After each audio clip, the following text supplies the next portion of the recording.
Okay, I'll just do a little bit. I didn't have a presentation, but I'll just talk about the latest stuff I'm working on, and Alan can jump in with Yeah. questions or whatever. We usually have our discussion. Right. I bring up, first of all, what Zenka was bringing up, and that is the fact you have to have empathy for the people who aren't on the path. I was having an interview last night with Dr. Richard O'Connor on a book he's just written about nuclear weapons and UFOs. And we were talking, and he got, when you always do interviews, you ask people, how did you get on the path you're on? Like, why did you choose to destroy your life and study UFOs? And he said that he had met Jesse Marcel. Jesse Marcel worked in the same hospital as he did. And then he didn't know Jesse was into UFOs and stuff. And then he saw a documentary on Roswell and he went, hey, I know that guy. And so we pointed out at the end, we were having the interview. And at the end, we pointed out that I think it's the same with probably anybody here, that if I hadn't had the sighting in 1975, and if Dr. O'Connor hadn't had the interaction with Jesse Marcel, we'd be just as uninformed and skeptical as the people on the street. And so you always have to have the empathy of understanding that we are where we are. And as I pointed out to Dr. O'Connor, I've always mentioned this fact that I think one of the problems that we have is that we make a bunch of assumptions as to how the world works, and it's very hard to drop those assumptions. And one of the assumptions is always that it's one life. It's just this one thing, and the idea that if you come in on multiple lives, we probably came here to do something, and that's where this idea of the Super Bowl comes. That we are here probably to do something that we're supposed to be doing. And are we doing it? And when we leave, there's only going to be one question asked, and that is, how did it work out? And that's why I always say to people who've had their experience, whether they've written it down, because that's all I'm doing with the books, is I try to get it recorded, because I realize that nobody around me is really interested in it. And I've got all my stuff packed up to go to an archives. But if I were to die, all that stuff would go in the garbage unless I make some sort of way to preserve it. So we have this situation where if we are in the Super Bowl, if we are playing the game, when we leave, I firmly believe, based on my experience with Dr. Michael Newton's research, who did 7,000 regressions and did this whole research on life between lives, what we do between our lives, how we go to school and all this kind of stuff and plan our next lives and stuff like that, that when we leave, we only get asked one question, and that is, how did it work out? Because we're planning it. And that's one of the assumptions we have, is a lot of people will assume there's things outside of us that are affecting our life. And I'm saying that's one of the assumptions we got to get rid of, is it's that we are in control. It is a participatory universe, as John Wheeler said. We are creating the world that we see around us. That's very hard to believe. More and more as we go into quantum physics, we understand this concept that everything that's happening is in your head. There may not be, as John Wheeler said, there's no out there. And this whole concept that it may be all here and now. And lots of times I see this in the research I do, and a lot of people don't pick up on it. For example, I mentioned this a number of times. Nobody's ever really run with it. And that is that Politico, the newspaper, Brian Bender, stated that the U.S. Defense Department did a study on interdimensionality of this phenomena. And they came up with this, they were looking at the idea of maybe it is here, but just a different here, that they're not coming from anywhere. And that's one of the things I've been working on, is this whole ET thing, as to, are we making assumptions as to what's really going on here? And nobody's really followed up on the fact that the government has done this. And I'm pretty sure it's in Pendleton's book, From Rendlesham Forest, where Kit Green comes and he confronts Kit Green, who's one of these Avery guys, who was the control officer for the remote viewing program. And he said to Kit Green, what are you doing? And then he said, well, we're looking at propulsion. How do they pop in and pop out just as quickly? We're looking at interdimensionality. And he said, there's 8 people, and the contract is owned by Bigelow, and they're working on this. And we're talking as we go along about, disclosure and stuff like that. And we don't realize there's this other side to the story that they've actually looked at. And you hear Lou Elizondo hint at this. And there was who was the recent one? There was another recent one. Oh, it was Bob Lazar. This whole thing, the idea that they come from way out there is not true. And he's working with Tom DeLonge in California on some project they're working on. And the people keep dropping these hints that this thing is a little more complex. And we keep wanting to get it down to very simple. There's us and there's them. And I think one of the things that I was given, as you mentioned, I had this 2012 download where I was watching Colin Andrews about the fact that it was consciousness, came like I was talking to God. It was like absolute, this is the way it works. But in 2017, I had a more dramatic one, much longer, where I was given this whole concept of the idea that uh, most of the stuff you've got is wrong, and it's exactly the opposite of what you think it is. So they would give me things, and one of the key ones they gave me is what I maintain: whatever this phenomena is, whatever the intelligence behind this phenomena is, the number one message that it's putting out, I'm absolutely convinced, is the oneness message. And we are in a world now where we believe in separation. We believe it's me versus you. This is this whole thing about the threat. We went through the North Vietnamese as being the bad guys, in North Korea, and the Mexicans, and Germany, and Japan, and Afghanistan, and Kuwait, and it just goes on and on and on. And we go from one enemy to another, and it's this idea we believe in separation. We believe that anything that goes wrong is something outside of ourselves that is affecting us, and we're like corks floating down a stream, and we have no control over what's happening to us, and we are a product of our environment. Somebody even said that the other day, and I said, no, I think that assumption is going to end up being wrong. That we're not a product of our environment. We create the environment. We are actually doing this whole thing. One of the things I'm working on, I'll tell you a couple of things I'm working on. One relates to this whole oneness concept. Is that is the message they're trying to get across to us, that we are in a situation where we have bought into this materialistic paradigm where it's random objects floating around interacting with each other. And the key model, the 54% of experiencers say they were given the message of oneness and love. And it's the idea that unless we get our act together and realize that we are all one, that we can see the planet from a distance and see that it's all one planet. And then if you look at it from that perspective, and then a lot of astronauts have had this sort of samadhi experience of enlightenment where they see the planet from a distance, where they suddenly realize that on this planet, you have all these people that are fighting. You have 64 million refugees wandering the world with no place to go. You have all this separation and walls and all this kind of stuff. And they have to be thinking, this is like fourth stage cancer. I mean, this is like, this planet is in a lot of trouble, that it's gone in this thing, and it's all comes down, absolutely believe, comes down to separation. It's the Ronald Reagan thing, how the world would unite if we were faced with an alien threat. We'd all just realize that we're all just God's children. We are all the same thing. And if we continue on the road of blaming other people and going after other people, it's basically, and a lot of people have used this analogy: put your hand on a table, take a hammer, and smash your hand 10 times. It is all part of us. And so what I'm looking at is this whole idea of um, the connection. And I'm having an interview.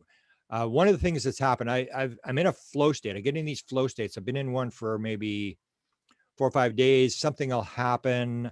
I'll start to look at stuff, and suddenly it's like they start giving you this and give you that, and it's all this stuff is coming, and you're trying to record it. And I've got all these word programs open and trying to record all these ideas of what I'm getting. And the one I was listening to some interviews. A very interesting guy who really is not that well known, not that public, and that is David Perkins. And I am so excited. I'm going to get to talk to David Perkins. David Perkins has the biggest collection of cattle mutilation stuff in the world. Now, people always want to separate it. There's good stuff and there's bad stuff. And when we go into the evil alien thing, then they bring out the abductions, they bring up the cattle mutilations. And I had always known that David had this. He was the guy that had the original collection of cattle mutilation material. He's the one that went to Linda Howe when she did Strange Harvest in Colorado when she was still with the TV network, and he took her around. He allowed her to copy all his files. He works with Chris O'Brien, but I think it is actually David Perkins who has the biggest collection of cattle mutilation stuff. And he came up with this idea, and he had a map. And he said that he became convinced that all cattle mutilations are happening downstream and downwind from nuclear power activities, tests and stuff like that. And that when you see this pattern, I think there was even a statement that was made that he had a map where he took high cancer rates took the high cancer rates in these areas in the western mid United States, put them over the cattle mutilation map, and they actually matched. And this is this idea that it's all one thing. We want to separate it. We want to say there's us, and then there's this cattle mutilations, and then there's ATs or whatever. But to me, it's like a human body, and I'll use this analogy all the time. So you have a human body that suddenly you think everything's going great, and all of a sudden you have a boil on your leg or your back, and you go, why would the evil aliens do this to me? Why would God do this to me? And we always see it as an outside force. We never really take responsibility. Or people will say, why would the aliens come to Earth to help us? Why would they do that? And the answer is because everywhere in the world, except for in the Western countries, that's how it works. Give you the example. You cut your finger. What happens? All the cells all join together, and they all work together to heal the cut, and they stop the bleeding, and they heal the cut. They set the bones. They do all this kind of stuff. When you have a fever, they'll go in and they'll fight off, and they'll sacrifice their lives. Why would the body? Why would these little cells give themselves up to help you? Because that's how it works. It is altruistic. It's all us building a bigger and better universe, more and knowledgeable and all this kind of stuff. But we always want to break it into this idea of us versus them, separation, that we are just a victim. And so we're going to talk with David, and he has this idea of Gaia. I think it's more complex than Gaia, but the idea that Gaia will always balance this stuff out, that a lot of what we're seeing in these phenomena may not be what we actually think it is. It's actually, like, for example, cattle mutilations, abduction, this kind of thing. Nobody's ever really confirmed one. Nobody's ever, for cattle mutilations, for example, nobody's ever caught anybody doing a cattle mutilation. So people will say, oh, the government was doing it. That's total nonsense, because the government, if you take a look at some of the biggest black operations they ever did, one was the Iranian hostage rescue, where they crashed the 2 helicopters. The other one was the bin Laden incident, where they trained for like 3 months and they still crashed the helicopter. What is the chances they could do 10,000 cattle mutilations over 50 years and not crash a helicopter? Absolutely none. And so the question is, well, who's doing this? Or is anybody doing this? Or is this like the body healing a wound or creating a boil? Is this Mother Gaia that's actually creating this sort of stuff? And this is a manifestation of a much bigger and much more complex universe, which is another thing. I think people want to make it very simple. The more I look at this thing, I said it was 1,000 times more complex than people think it is. The more I study it, the more I think it's 10,000 times more complex. It is absolutely just gets more and more complex, more and more evolved, almost like David Bohm, the famous physicist, said. Supposedly, he said that when you figure out the quantum physics thing, we're going to figure this all out. We're going to get the quantum physics. We're going to figure this thing out. He said, when you get down that and you figure out the quantum physics stuff, you're just going to find another level below quantum physics that you have to figure out. And they were like, no. And yeah, that may be what it is. There is unlimited numbers of realities and levels, and we're just getting through one, and we're playing the game. I've always described it as actually, I was told this. They told me it was the wrong blocks. So we have all these theories that we have. So we say, we have all these wrong blocks. We think we're very egotistical. So we think, oh, we're really smart. We got this thing all figured out. And all we're waiting for is the last block. Once we get the last block, we'll figure out this UFO thing's about. That's what we need. We need some more sightings. And I say, no, we don't need any more sightings. We don't need any more investigation of UFOs. Basically, I've done this UFO now. It's actually over 47 years I've done this. And to me, it's like going back to grade 1 47 times. It's like, let's prove UFOs exist. No, let's not prove UFOs exist. I've had enough. I can't do this another year. It just goes over and over and over. And I have the advantage because I saw something fly right in front of the car. There was no doubt about what I was looking at. But people want to do this sort of idea where we're going to prove this again. And I think you got to get past that, although you have to have empathy for the people who don't. But for me, the answers don't lie there. UFOs exist. Get over it. You got to get to the situation where people are trying to stop it. Is you've got to talk to the people who are interacting with the intelligence behind the phenomena. And that's where people are being blocked. And that's where I'm trying to make a move to stop this. What you basically have is the New York Times says, no, we're not talking about aliens. Don't talk about aliens. Nope, this is, we can't go there. We're this kind of stuff. Or Senator Reid says, we're not going to talk about little green men. And what you see in these latest disclosure initiatives is exactly that you can talk about the threat, you can talk about technology, you can talk about UFO sightings, but if you dare to bring up an experiencer, and what the message is from the beings. We got a cross and we got some nails here and we will use it. And that's where you see this blockage. If you see what's going on, we even had a panel the other day where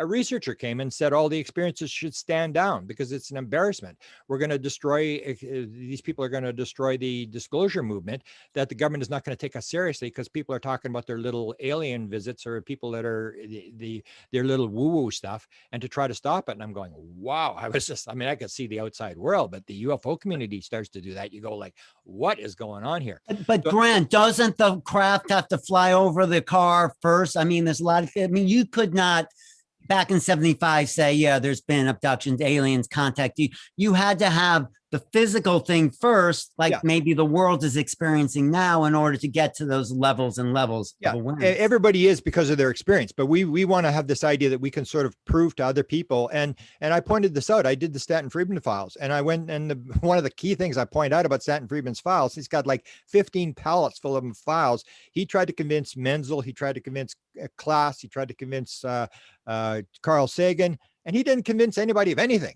I mean, he would say, I went to Oxford and we had a debate and 78% of the people agreed that I had won the debate. But basically, you can't really convince anybody. You have to have your own experience, and you have to sort of wait for people to get where they are. Everybody is where they are. So I'm doing this thing on this thing with the cattle mutilations to get this bigger idea that I think people need to understand is the world is so much more complex, that this may be, the cattle mutilation thing may be so much more complex, and it's all messaging. For example, you take a look at Bob Bigelow, which is another interview that people may have seen, but it sort of skips over. At one point, George Knapp asked Bob Bigelow, so you got to remember Bob Bigelow was doing the Skinwalker Ranch, and he said to Bob Bigelow, he said, okay, you had the Skinwalker Ranch for all these years, so what's the conclusion? What was it all about? And Bigelow didn't skip a beat. He said, it's messaging. It's all about gaming and messaging. That's all it is. That's what I call my theory of wow. It's messaging. It's all this thing. So you see, you know, if you see a cattle mutilation or something like that, and that's what you had at Skinwalker Ranch. There was cattle mutilations. There was all these reports, the manifestations, all this kind of stuff. And what we want to do is we want to turn it into, you know, industry, into war industry. So what you see a lot of discussion now is about the slide 9. If you're familiar with the slide 9, they say, look at the slide 9. Slide 9 says you can go through metal. It gets in your head and stuff. Well, that was not ATIP. It's described as an ATIP slide that was used to brief the Congress. And what you want to do with the Congress, what's happening now, is you want to scare the living daylights out of them because you're going for money. Jim Semivan told that 4 times to Melinda Leslie, don't mess with the money. And we were told 3 years ago they were going for the money. They're going to Congress. And wait, so just to clear up slide 9, there were these 9 slides leaked supposedly from the ATIP file, the advanced threat. From the briefing that was given. But the incredible thing at that last slide is that thing that's highlighted where it says the phenomena is now quantum physics. You remember that at the bottom of slide 9? Yeah. But what they're doing is they're this thing where, for example, they would say with the going through metal. Well, that wasn't ATIP. All ATIP is doing is they're looking at military encounters. So that's got nothing to do with that. That's got to do with Skinwalker Ranch. Slide 9's got to do with Skinwalker Ranch. And that's what people maybe forget, is that the ATIP was only a small part of a bigger program, which was OSAP. And what OSAP was this guy from the Defense Intelligence Agency who hears about Skinwalker Ranch, gets permission from Reed and from Bigelow to go to the ranch, and he sees the infinity sign, the metal infinity sign floating around. And he goes, holy cow, this is for real. And in the military operation, military people go in there because they're basically looking at how does this paranormal phenomena works. In the big one where they talk about going through the metal, that is definitely the cows. That is the guy has the 4 bulls, these high priced bulls, and he says, I hope they don't mess with my bulls. He goes running out and the bulls are gone from the trailer. And then he's going, well, what did they do with my bulls? And then he looks at this locked trailer with a lock on it. It hadn't been open for a long time. And he said, I wonder if they put the bulls in the trailer. And he opens the thing, and there's the bulls inside, and they stampede, they go crazy. And that's the whole thing. So they were looking at the paranormal phenomena at Skinwalker Ranch, and they were trying to figure out how to militarize this stuff, how to use this stuff. And the warning I have to people on this sort of stuff is that this has happened before. Part of my download in 2012 was there was 3 things put in my head. And one was the slide from the Canadian government from the top secret memo. So Wilbur Smith, who's the top secret, the guy that ran the Canadian government program from 50 to 54, called it flying saucers, never used the word UFO, went to the Americans. He talked to American officials. He writes a top secret memo, and it says in the top secret memo, we were told flying saucers exist. It's the most highly classified subject in the United States. Small group headed by Dr. Vannevar Bush are trying to figure out what's going on. The subject is of tremendous significance to the Americans. And then the key part, he said, and we're also told by American officials that other things might be associated with this flying saucers, such as mental phenomena. The Americans aren't doing very well because they said if we're working on it, they're willing to exchange credentials. So the Americans have told the Canadians that mental phenomena is involved with UFOs. One of the people that's on the memo is a guy by the name of Dr. Oman Salant. So Wilbur Smith is reporting to him. He's the head of the Defense Research Board, which does the weapon research. He's the guy that gives Wilbur Smith the property outside of Ottawa to build the Flying Saucer Observatory. It's on Defense Research Board property. And he's mentioned in the memo. 10 months after that memo was written about mental phenomena is involved, Salant goes to Montreal to the Carlton Hotel, and there's a meeting with Tizard from Great Britain, for about 3 guys from the CIA, a couple of guys from Canada, including Salant. And that's where they start a program called MK Ultra. MK Ultra was a program to try to figure out consciousness. How do we do this? Now, how the Americans knew that they had consciousness, that mental phenomena, because Adamski did not appear until a couple of days after the detonation of the hydrogen bomb, which is one of the things I'm really working on now. If the world is one thing, then everything is connected. There are no random UFO sightings. People want to believe, as I did in 1975, as everybody did in 1975, that it was a random event. I just happened to be in the right place at the right time, the wrong place at the right time. And now we know that people have multiple experiences. They're lifers. This is part of their life. It is not a random event. And so we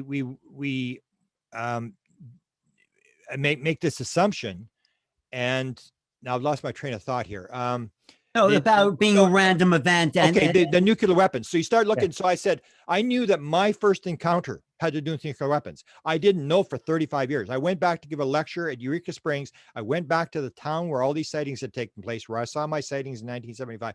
I went to Bob Diemert, who runs the airport there. And I said, Bob, what were they doing in Carmen? There's nothing here, Bob. There's nothing here. He said, you know why they were here. I said, no, Bob, I don't know why they're here. He said, I told you why they're here. You know why they were here. I said, no, Bob, I don't know why they were here. He said, the nuclear missiles. I told you that. They were coming from the United States, and they had put in an anti-ballistic missile unit, the only one that went operational. They put in 100 new nuclear missiles in North Dakota. They went from 300 to 400 Minuteman and these missiles to try to shoot down Russian missiles in 1975. They took them out at the end of 1975, and the sightings were 1A. And so I started to look at it, and I wrote the book, Tales of Charlie Red Star. I put a lot of this in there where I started looking and say, well, if it's all one thing, if everything rings like a bell, if everything's connected, then all the missile silo sightings should be linked to some other event. And I started to look, and it all started to fit together. I'll give you an example. Everybody knows about the Malmstrom Air Force Base, 1967. That had to do with the 6-Day War. There was nuclear weapons being moved into to Europe. That was when the Israelis had started to build nuclear weapons. Nobody knew how many they had. They had 2. And what it was, if you read a book called Foxbat over Dimona, you see that it was the Russians were using the Egyptians as a front, and they were going to go in and take out the nuclear missiles.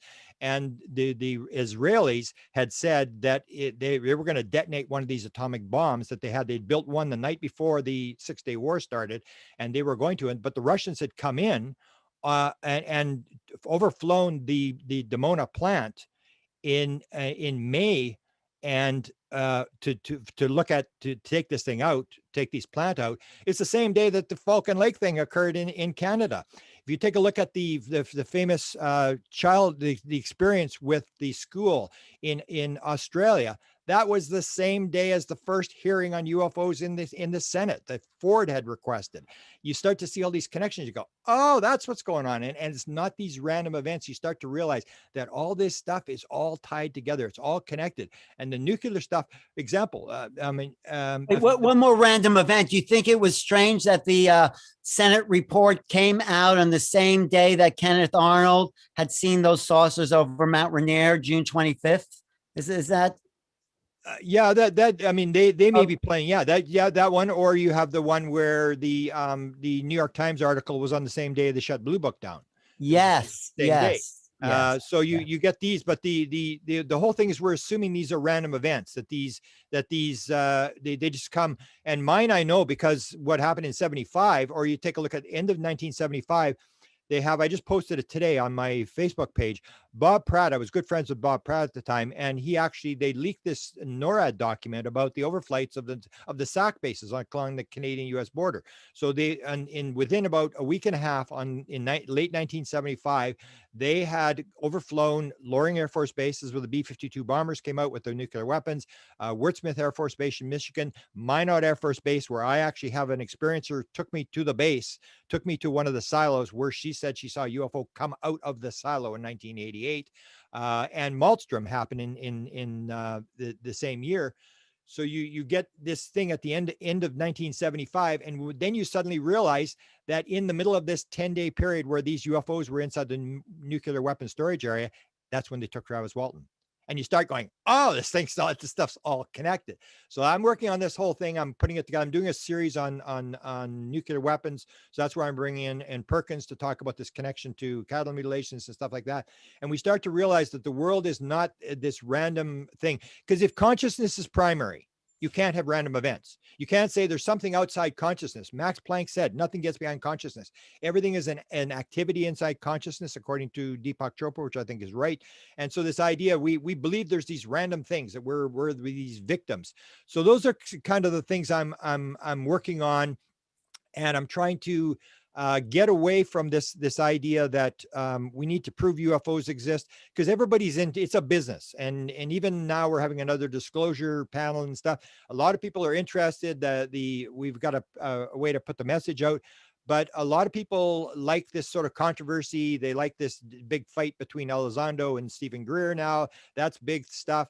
And we have to get to the point where we start talking to experiencers, because I think that's the mistake that people don't realize that's happening, that the experiencer is being ostracized. They're being cut out the same as they always were. They are being kept out of the debate. And I maintain that that's why I don't want to go back to grade 1 for the 47th time. You are not going to learn anything about UFO sightings except that UFOs are real. That probably isn't our stuff.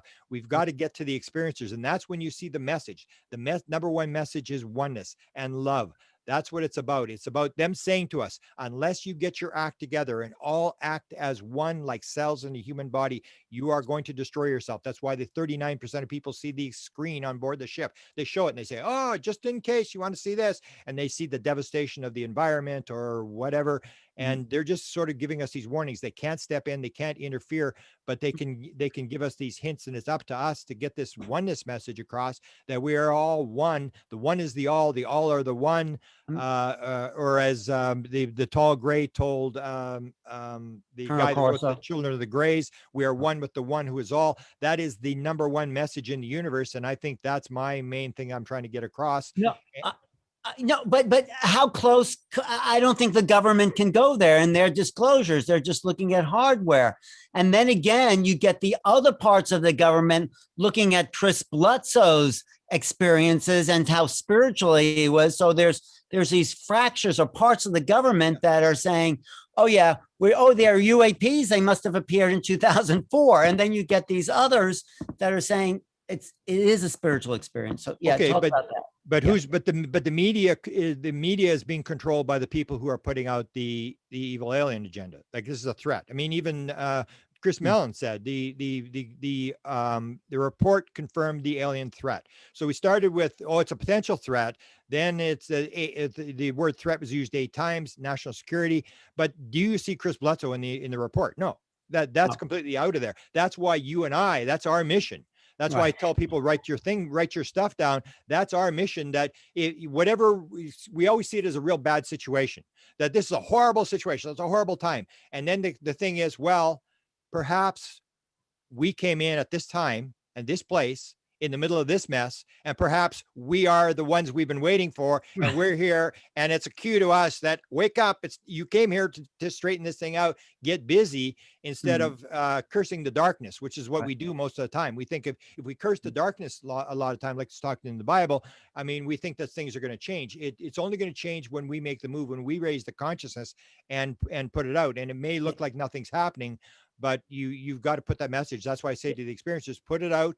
And eventually, as everybody talks about here, it gets to a certain point and then it flips and everybody goes, because that's what happened in 2017 with the UFO. I remember when I wrote the 64 reasons why they decided not to tell you the truth. And we had this idea, oh, the stock market will melt down, all people jump off buildings, all the religions will fall apart. And what happened when they said, oh yeah, the government has a UFO program? Nothing. No. Everybody went, yeah, I knew that already. Tell me next time. Hey, what's going on? We know that already. And that's the whole thing, that the ball is moving, and it can look a little bit frustrating as we go along.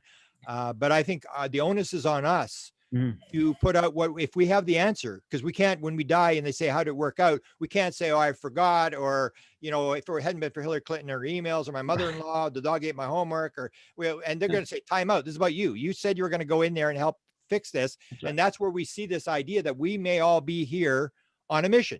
Because that's why I say to experiencers, I say, do you think you're on a mission? And most of them will go, either they'll say, yeah, I am, or they'll say, I think so. I don't know what it is, but I think I'm on a mission.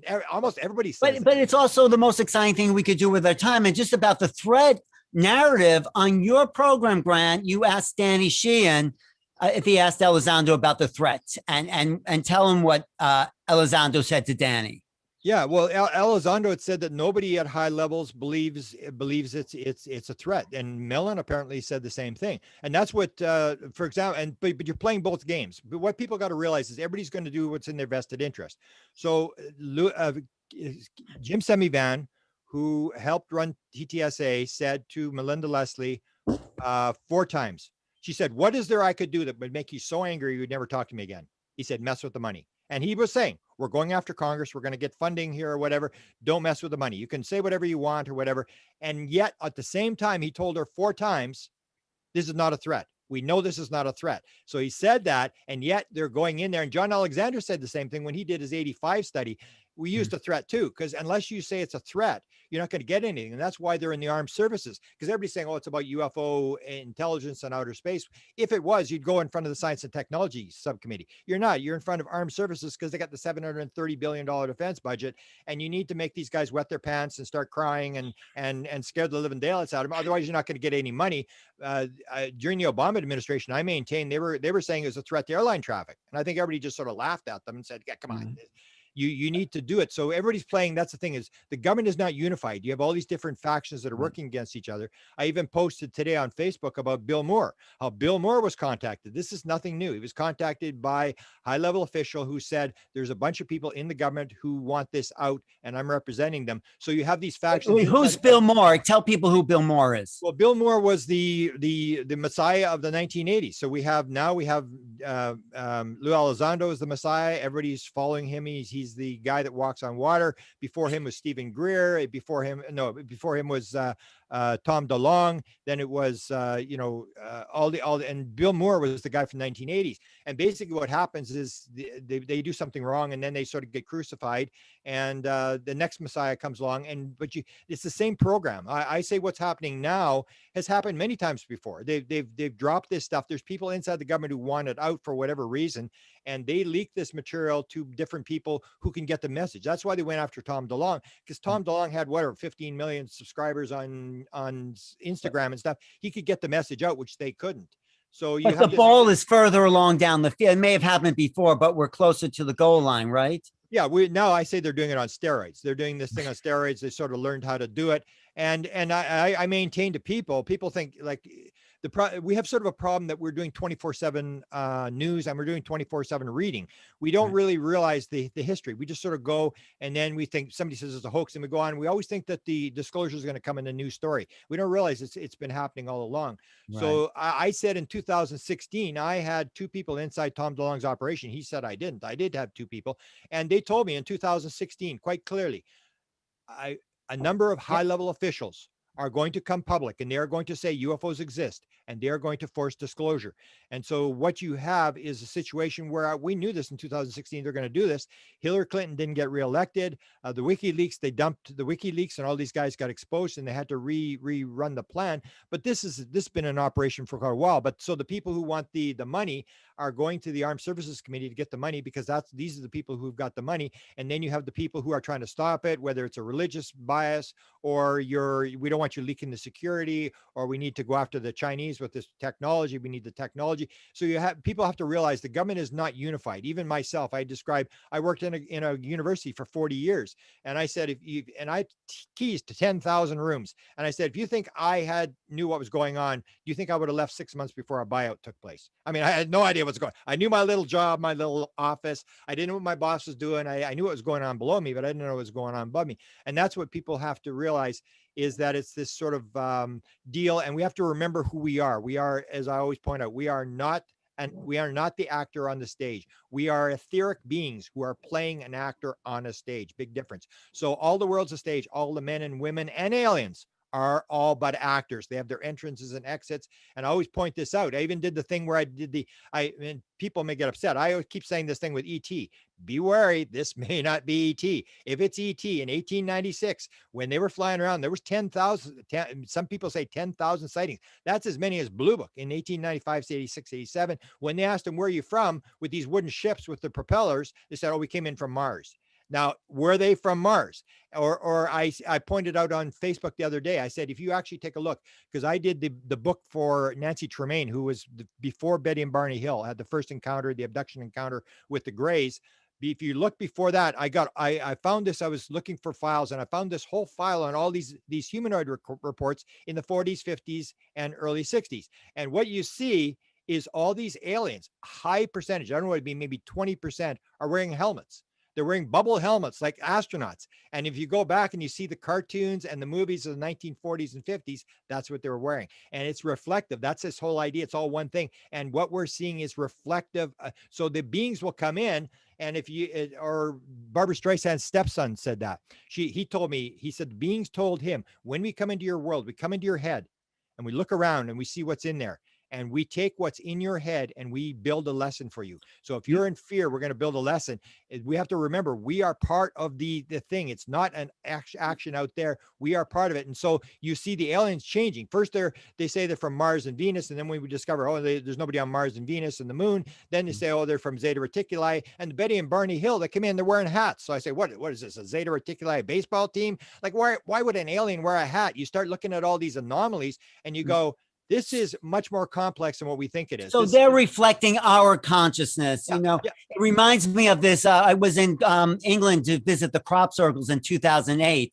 And it was August 8th, 2008. And everyone said, there must be a crop circle on this day. And we're all sleeping on top of the mountains, waiting for the circles to appear. We didn't see the circle as it appeared, but it was a circle of an 8. It was in the shape of an 8. It was exactly reflecting the 888 date. And so it goes along with what you're saying. The phenomenon reflects where we are. So there were wooden ships in the 1890s, and then there were these saucer shapes in the 40s and 50s, and then cigar shapes. And so where are we now with the phenomenon as it reflects this next level of awakening?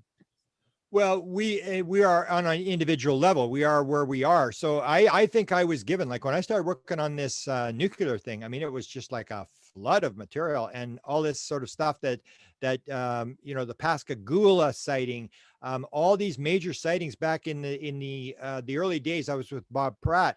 And you're going that this can't be coincidence. Like Sandy Larson was one of the biggest abductions. It was 1975 before Travis. You got to remember that in those days, nobody knew about abductions. It was really rare. There was Betty and Barney Hill. That was basically it in the Pascagoula case. There was Sandy Larson. I remember the National Enquirer talking about how this is amazing. And he was trying to get the details. It was on the front page of the National Enquirer or whatever. And then I suddenly realized they were at Beaver, North Dakota. There's 2 nuclear missiles within 2 miles of where they were taken on this highway. And you're going like, is this chance? And that comes to the idea. There really is not much chance when you start feeding this stuff. So the beings are putting this material out. They're giving all this stuff. they're doing the theory of wow. They're doing these weird things that get people's attention and make people think what's going on, and they move it along. And hopefully they're going to stop the nukes. I firmly believe they're in control of the nukes, because the nuke is the way they described it. And you got to remember that Adamski appeared.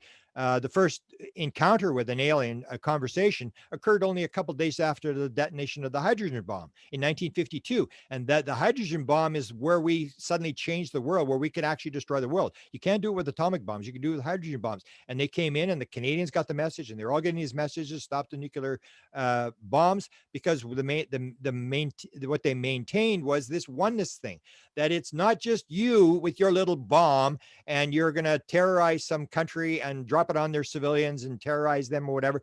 You got to realize it's like a bell, that when you ring the bell, it rings throughout the entire universe. And that's what we're going to stop. So the idea that I have is that the beings are going to stop the nuclear stuff, and that they may already have done it. As I was doing the nuclear stuff, it's so amazing how close we came a number of times to nuclear disaster. One was in the Carter administration, when Brzezinski took the phone call. You remember the 2016 big fight about it's 2 at 3 o'clock in the morning phone call? That came from the Brzezinski days. He took the phone call at 3 o'clock in the morning, and they said, there's 200 missiles have been launched. You need to wake the president. He's only got a couple of minutes to launch. And Brzezinski, he said, I sat there and I tried to figure out, what am I going to do? And then suddenly they said, there's 2,000. And he's going, what is going on here? And then he looked at his wife. His wife is sleeping. And he said, it's over in half an hour. I might as well let her sleep. And when you see that kind of stuff, you go, or they dropped this was what was happening. Russia was launching 2,000 missiles. No, somebody had left. I think they had left the tape, the practice tape, in the machine. And so it was doing a recreation of a thing, and they were picking this thing up, and they hadn't taken the program out as a test, and it came across as real. But it's those kind of things, or where they drop a wrench down a silo in Arkansas, where they pierce the fuel cell, and the fuel starts to leak. And if that thing had gone off, if it was a nuclear, Arkansas would have been gone. And you realize, as you're doing this nuclear thing, that this is really, really catchy. So I'm really not worried. I think the beings have the control. Or, for example, during the 1973 Israeli war, there was a famous UFO sighting over a base in Australia, where they used this ultra low frequency, where they would send communications to Polaris submarines in the Indian and Eastern Pacific. And this thing was over there as this thing, and they were going to use nuclear weapons. The Israelis were going to use them in 1973 as well. So you see this UFO sighting that looks very random, and it's shutting down the communication with the nuclear submarines. And then you see this thing over in Israel, and you realize it's all connected. So I think they're on control of that. And I don't think that you can shoot them down. Where I disagree with Stephen Greer is this idea that I don't think we're shooting anything down. This thing is running the show. And you see what happened at Skinwalker Ranch, where these arms guys came in there, and they get stopped in the middle of the ranch, and they say, leave, you are not welcome. And these guys leave, and they go home, and these wine bottles are flying around, smashing off the walls and stuff like that. And that is this indication that I was given with the beings I interviewed in this group of beings in London that wanted to do this trance thing with me. And I talked to them, and they said, we just want to let you know, we've always been here. You're the visitor. And that's the whole deal, that we're making this mistake that I try to point out, is that we think, they're in our airspace. No, nobody owns the airspace. But if anybody owns the airspace, they own the airspace, just like they own Skinwalker Ranch. They said, leave, you are not welcome. Basically, this is our ranch, get off. And that's when Bigelow said, and that's why I always say, you listen to these people, you may not agree with them, but listen to what Bigelow said. Bigelow said, when I saw what they did to the government guys, I knew it was time to sell the ranch. And that's the whole thing. That's what Jim Semivan said. They are running the show. And he also said this thing about ultra terrestrials, and they created us, and they talk in symbols, this idea that people keep repeating that this may be here and now. Because if there is no time and space with quantum physics, and it's all here and now. It's all one thing. We're making these assumptions. There's out there, there's time, there's space. We know that, and then we come back and we start talking about it again. It may be this complex world where it's all here, it's all now, it's a vibration, it's like a radio with different frequencies, there is no out there. And the more I look at it, the more I realize that this ET thing is way more complex than we think it is. It's way more messaging than we think it is, and we've got everything wrong. In fact, they told me, they said you're just an ignorant, arrogant little piece of poop. That's what they told me. And you think you know how reality works. You haven't got a clue. And the worst part about it is you don't realize you're an ignorant, arrogant little piece of poop, and you don't realize that you don't know what's going on.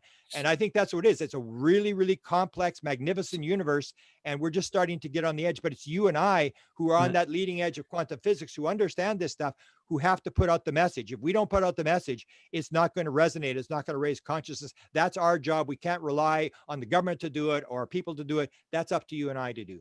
But will the government ever come around to the fact that it is this level of consciousness? And what would be your plan to get the contactees out in front? Forget the hardware. How do we bring these contactees in front of Congress and then start to tell the world this is not about hardware, it's about evolution? Well, it's going to happen once we get past this, hopefully get past this UFOs exist thing. I mean, come on, this is like 45 years and whatever, 75 years, and we're still on this thing about let's prove UFOs exist. And once we get past that, that's what Jim Semivan said. Then the third rail is going to come in. Cattle mutilations, abductions. That's where we got to make the move, because they're gonna build us into the fear scenario, or this thing about the jamming of the there's an article about to come out where they have the new interview with one of the pilots where they jammed his radar. He locked on. So good luck. I mean, you lock on to shoot this thing down, and then it jams the radar, and that's an act of war. So we have to. It's an act of war. Maybe it's an act of peace, but yeah. Yeah, we have to spin it. They're going to spin it their way. Everybody in the government is going to spin it to their own effect. So it's like, what is the number one thing a one-star general thinks about all day? Getting a second star. Everybody's taking care of themselves. So we have to put the message out. That's our job. And that if we don't, we lose, because they're going to dominate the message. But as soon as we get past the UFOs exist, then everybody's going to say, well, what are they doing here? What about abductions? All this kind of stuff. And that hopefully is where we can get this idea of explaining the cattle mutilation thing, what may be going on with abductions, that it may not be, there's an event, but it may not be the event you think it is. But I'm not really worried about them shooting down the intelligence. No. I'm worried about some people getting killed. There's even this story about the 1976 thing where the F-4 tried to shoot it down, and they shut down the whole plane. And apparently, according to Bob Pratt, I was just reading today, Bob Pratt said the head of the Joint Chiefs of Staff had said we shouldn't be chasing these things. And I think the Russians said the same thing: do not engage. We have to learn this idea. But people are in this mentality: it's me versus you, and that's where separation is so bad. We're in this world of separation. We can't agree on politics. We can't agree on ufology. We can't agree on anything. It's this idea, and it comes from this secular, scientific, religious belief that it's random. Everything is random. It's just particles floating around, and it's survival of the fittest. If I don't kill you and eat you, you're going to kill and eat me. And this idea, and so we are the ones we've been waiting for. I believe we came in for a purpose. That it is our job to balance out these messages that they're putting out, and to raise the consciousness. And when the consciousness get raised, then we'll move to the next level. We haven't even got to the point, like even with basic on the street, they have no idea about this thing about time and space and quantum physics and that sort of stuff. Everybody's just basically trying to live their life, pay their bills, take their kids to soccer practice. Nobody really cares. But we are in the game where 500 years from now, people will be reading what we wrote, and hopefully we do the right thing. We have a chance to change it. I believe we came in for a reason, and we have to be doing what we think best will raise the consciousness towards the idea that it is all one thing. There is only one thing, and love is the basis of the universe, and that consciousness is primary. Well, in the interview we did with Richard Doty in the first hour, he said the DIA holds all the cards, and there's also seems to be a fracture within the government organizations about people wanting to release or not release. Yeah, we have to get to first base saying, guess what? We have company, but we're not even there yet. So, I mean, you get Neil deGrasse Tyson coming on and say, oh, those are artifacts of of radar, and that's a level of makes science look foolish to say that. So how do Yeah. we get to first base? Well, the intelligence is helping us by putting people in there who are experiencers, and that's where I say it's so traumatic. Where we're going to cut out experiences, because you're going to talk about nuclear weapons, you got to talk about Robert Salas, who's an experiencer his whole life. It's almost like he planned to come in. Like he was there to play the other side when they took over the weapons. He was there, and Robert Hastings, who's the number one guy who wrote the book to UFOs and Nukes, is also an experiencer. He had his first experience as a kid. He had the encounter in 1988 or whatever, and Robert Jacobs, and Jim Semivan's an experiencer. Gary Nolan's an experiencer, and you start to realize that these people on the inside are gonna help us. But it's almost like we have an infinity amount of or infinite amount of time, because there's no end to anything. We want it because we're in the Western world. We want it everything, and we want it yesterday. And we got to realize it's about the journey. It's not about the destination. It's not so much are we going to get disclosure in our lifetime. It's when you die, did you have a role in disclosure that you didn't play? I mean, it's you and I. We are in control of only our own our lives, especially if you believe in reincarnation. You came in for your own role. You're not going to, if you try to bring up anybody else in your judgment situation on the other side, they're going to cut you off because it was about you. Everybody's playing their own thing. So it comes down to what are we supposed to do? And I basically say we go through this thing, and we may have some help. I've said before, from psychedelics, that the UFO disclosure movement is moving fast, but the psychedelic movement is moving even faster. And you have 60 labs around the world now, and this involves mystical experiences. They're all going to make money from this, the healing of depression and smoking cessation and end of life anxiety and stuff like that. But it comes with this mystical stuff, and that stuff's going to get out, and it's going to float around, and people are going to realize it's not the same thing. Or the idea that we brought in the CPR, which brought in near-death experiences, which we didn't have, where people start talking about near-death experiences. These things will all just gradually move in a period of time where people will realize it's not the world we think it is. But you and I still have to do our role. Well, we are doing it every single day, every hour of every day. Me, Neil, you, everyone. Just one last question. What do you think the next move of the government will be to move the ball forward? Well, again, it depends what you mean by the government. I mean, if the media, the military, those people. Well, what they want is the money. That's what Jim Semivan said. We said this 3 years ago. It's on tape. Don't mess with the money. They're going for money. They want research. Hopefully, they're going to use it for the proper purpose. But there you have the concern of what have you really learned from this disclosure movement that you didn't know before? Nothing. Now we know that Congress has been briefed, and it's all classified. There's an interview that Lou Elizondo does, or a lecture he does in Brazil in 2018, and he's talking about mathematics. We've discovered this mathematics that we think is linked, and it was studied at CERN, and it was verified someplace else. Have you heard the mathematics? No. I mean, you're not going to hear any of this kind of stuff, because the people who are in control want to use it for weapons. They're into this secular religious worldview. Yeah. Yeah. Have you heard about the 23-minute tape that Elizondo talked about, the high definition view of the craft? Have you seen that? But again, that comes back to trying to prove that UFOs exist. I mean, they exist. Right. We need to get over that and move on to the thing is, why are they here? And that's what people are trying to block is why would they be here? And that's where we had the people who have the experiences have to be let into the situation, because then you start to see 40% of them say, at one point during my experience, I knew the answer to everything in the universe. 42% mathematical, scientific, or technical downloads. 30% say they knew everything about themselves. All these kind of things that we can see the advantage of that. If they have the answer to everything in the universe, it's all one thing. It's all here and now. Then you can go into the field and you get the material. All the answers are there. It's this contact modality idea. And that's where we have to put this out. But the media right now is controlled by this whole thing, because it sells. It absolutely sells. When there's a big fight in the UFO community, when they talk about evil aliens, it's click. It's like the new Trump story. It's like we're going to make money, and everything on the internet is run by ads. And so you want to go for clicks. And so you put in the thing, same as Tom DeLonge was going to do Chris Bledsoe's movie.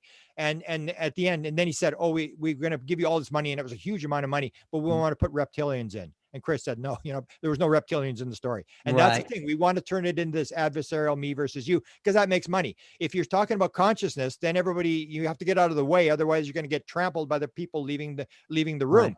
And I Right. told about this at Consciousness Life Expo, where I'll go give a lecture on consciousness to 35 people in the room, and then we go out across the hall, and they have one of the space cadet guys there, and there's 600 people, and it's completely full, and there's 100 people in the hall with these tickets, expensive I, tickets, mad as can I be. know. I I want my can't money believe. back. And that's the Yeah. thing.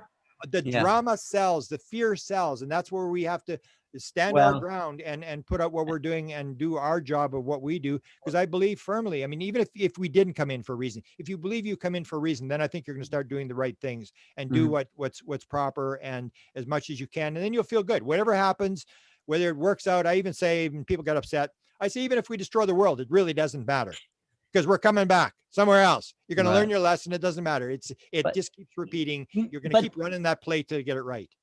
Because of your work is so important, because that is the underlying message. That is the ultimate message of the evolution of incarnation. And that's why Ray Hernandez, Rudy Shields, Zenka's work, they're all kind of building towards that sense of this higher consciousness. So, and the oneness, I think, is the key message. It's the idea that people don't like it. They have like Tom DeLonge called it the beehive. They have any souls. We got to get rid of them or whatever. But I say it's like the Super Bowl. I mean, if you have the Super Bowl team, the team that wins is the team that works the best together, where everybody does exactly what they're supposed to do. Can you imagine, like, some of the UFO researchers fighting? They're in the huddle, and they're fighting about, don't tell me I'm going to block. I'm not going to do that. And it's like this massive fight. That's where we are. And as long as that happens, it's like cancer. It's like everybody fighting with each other. That you have to work like a Super Bowl team, the team that not with the best players. It's the ones that work the best together, where everybody blocks. Because in order, just for a simple running play, you have to block. This guy has to block in this direction. This guy has to block in this direction to open the hole up for the guy to get through. It's all very carefully, and everybody's equal. Outside, maybe guys making more, but they're all equal. They all have their jobs. And that's what we have to realize. We are like on the Super Bowl team. We all have our jobs, and we have to do what we think our job is to move the ball down the field. And if we start fighting with each other and don't play the oneness game, we're not going to win the game. Someone called you the Super Bowl coach here on the chat. Thanks, Grant. Thank you. Thank you, brother. Yeah, we'll be in touch, and stick around, because who's coming up next, Neil? We have Harmony Frontier House coming up next. So okay, you want to introduce her, because I don't know who that is. Thanks so much, Grant. Always fantastic. Thanks. And I just want to make a comment on that, Alan, if you want to stick around for a sec. We've seen the division within the UFO community, and it seems that there's not just like 2 or 3, there's like hundreds of different beliefs, and people pick and choose what they believe, and that goes down like their rabbit hole. Right. And what I was told like 10 years ago from some speaker, like quite some time ago now, was that if there was going to be a movement that was the most infiltrated, it would definitely be the UFO movement. And the reason why is that the questions that we're posing here and the solutions to society that can possibly come out of this are so huge that so many individuals, organizations, groups, entities, governments have their hands invested in that information not coming out, right? Whether it comes to healing sicknesses and diseases, or when it comes to how did they even get here, and why are we using petrol when we might have a technology that goes beyond that?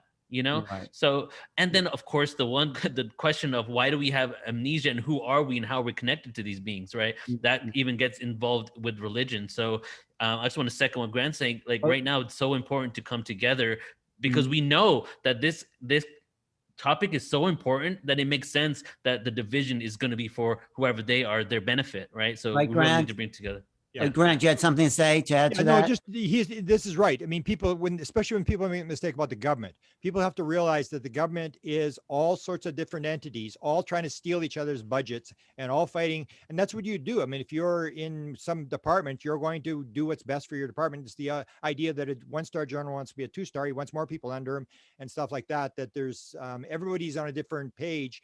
And so we got to figure out what page we're on, and that there's going to be opposition. But in the end, I've seen the final chapter, we win. I mean, basically, we win the game. So it's just a matter of how we play the game. And we're fighting old paradigms. That's a war paradigm, and it was probably important in World War II when it was pretty dangerous. to have fascists run the world, So here we are in a new time, and these other people haven't caught up with the fact that suddenly we are one planet. We're all connected, There's a virus or whatever that was. Everyone's affected. We all have. So we are coming together in oneness.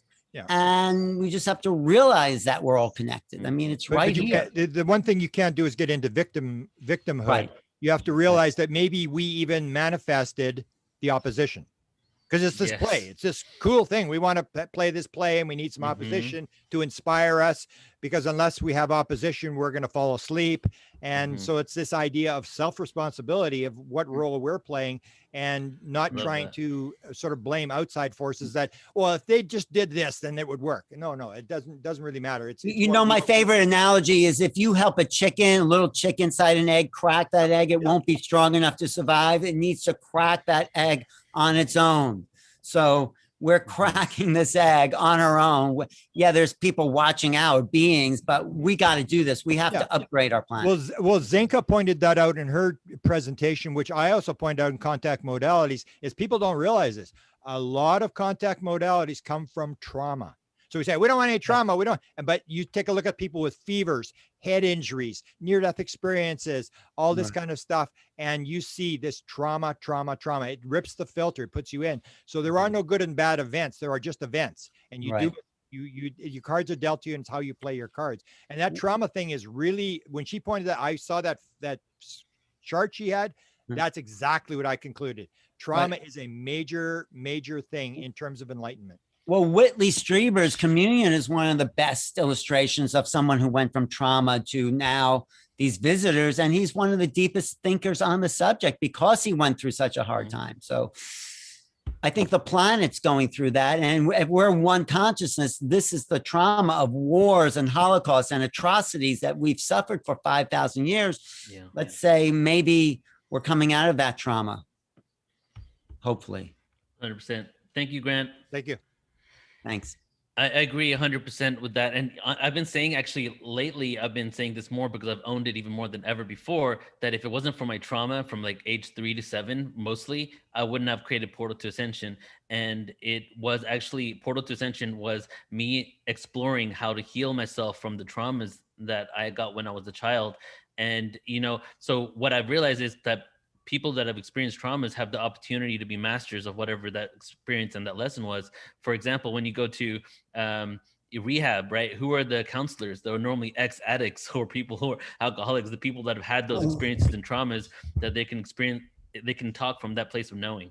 Right? It's interesting you're saying that. We'll get to our next test because the trauma that stayed with me was from a past lifetime that I think I came through from World War II. It was not a picnic. Oh, yeah. It was very intense and traumatic. And something of that has pushed me to want to make the world a better place, to stand up for humanity, to know that we're more than that past, that there's a greater future that awaits us. And we're moving into really exciting times. That's why I'm so happy you do these programs, Neil, because you're showing this next level of reality. We're creating something together, all 200 and something of us here and all the people listening online.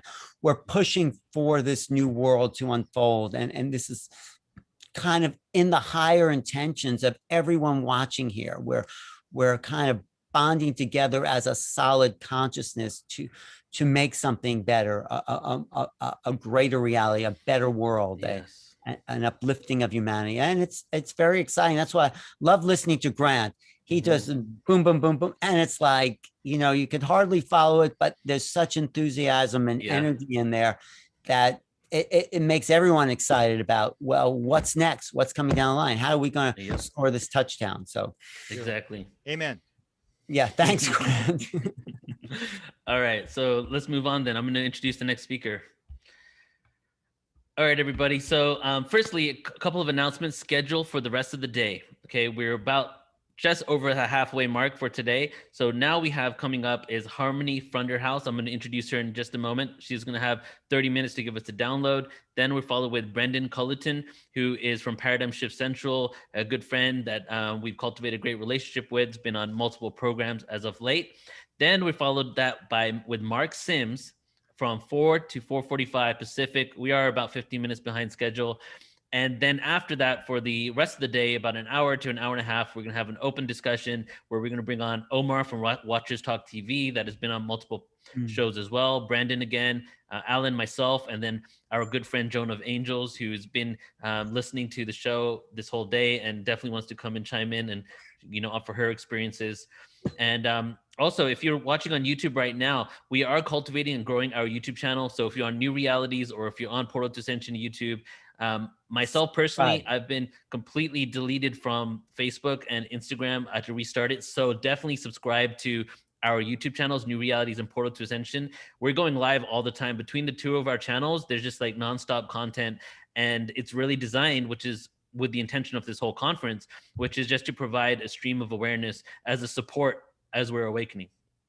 Thank you. Thank you, Neil. Great job. I mean, you are dedicated. I mean, it's kind of rewarding to feel like maybe something's being heard and this is making an impression. And there's also nothing else I think we would be rather doing. It's like, this is our highest excitement, as Bashar would say. Yeah.